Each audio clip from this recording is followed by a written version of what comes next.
What's up guys, in today's video I'm going to show you how to do a power steering delete on the LS1. Some of the reasons why you would want to remove the power steering unit is because you just don't care about having it. It also can remove weight, it can free up some horsepower, and if it's already leaking then that might be a good idea also. The problem with removing the power steering unit is that the serpentine belt actually goes around it, but there is a solution.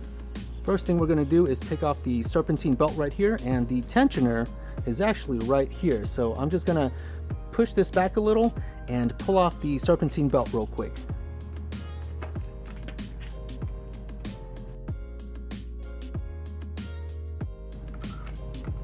Now that the serpentine belt is off, it's time to take off the power steering unit, and it's bolted on by 3 bolts. Let me show you real quick.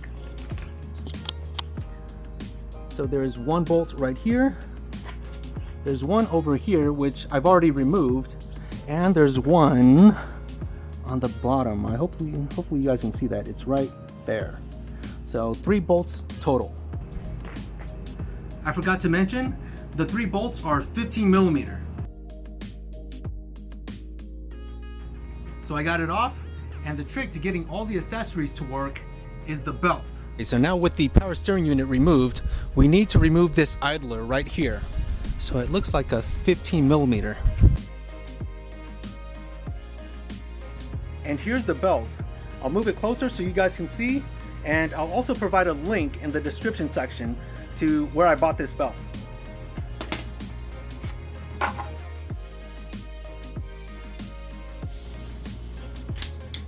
And here is the new serpentine belt arrangement without the power steering, and the only concern I have is this area right here. You can see that the bolt is fairly close to the belt, but there is probably about 2 or 3/4 thicknesses in between the belt and this bolt head right here. I'm not going to be too concerned about this. I'm just going to leave it this way. I put the power steering unit and all the other components that you saw me take off into this plastic bag so it doesn't go all over the place. Now I'm going to weigh it and see how much weight I reduced off of the engine.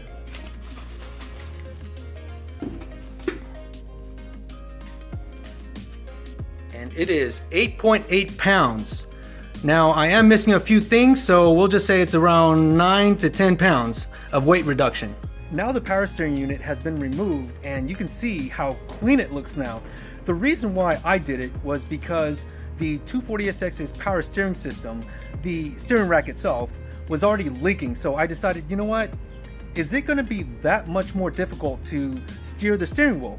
Well, there is a trick to it. So not only am I removing the power steering on the LS1, you can also do that on the KA or SR20 also, and that has its own method. But depowering the steering rack on the S14, hopefully you guys can see this over here, that's going to be my next video. So like to support my channel, subscribe for future content. I'll see you in the next one.